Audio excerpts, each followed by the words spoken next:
ಬೆಂಗಳೂರಿನ ಇತರ ಸುದ್ದಿಗಳನ್ನ ಫಟಾಫಟ್ ಅಂತ ನೋಡೋಣ ಜಸ್ಟ್ ಫೈನಲಿ. ವಾರಣಾಸಿಯ ಗಂಗಾರತಿ ಮಾದರಿಯಲ್ಲೇ ಸ್ಯಾಂಕಿಕೆರೆಯಲ್ಲಿ ನಾಳೆ ಕಾವೇರಿ ಆರತಿ ನಡೆಯಲಿದೆ. ನಾಳೆ ಸಂಜೆ 7 ಗಂಟೆಗೆ ಕಾವೇರಿ ಆರತಿಗೆ ಸಿಎಂ ಸಿದ್ದರಾಮಯ್ಯ, ಡಿಸಿಎಂ ಡಿಕೆ ಚಾಲನೆ ನೀಡಲಿದ್ದಾರೆ.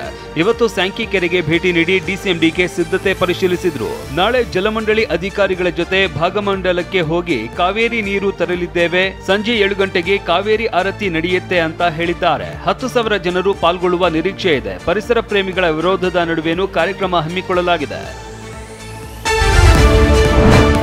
ನಟಿ ರನ್ಯಾ ಗೋಲ್ಡ್ ಸ್ಮಗ್ಲಿಂಗ್ ಕೇಸ್ ಪ್ರಕರಣವನ್ನ ಡಿಆರ್ಐ ಅಧಿಕಾರಿಗಳು ಜಾಲಾಡ್ತಾ ಇದ್ದಾರೆ. ರನ್ಯಾ ರಾವ್ಗೆ ಸಂಬಂಧಿಸಿದ 3 ಕಂಪನಿಗಳ ಮೇಲೆ ಡಿಆರ್ಐ, ಸಿಬಿಐ ಹಾಗೂ ಇಡಿ ದಾಳಿ ಮಾಡಿದೆ.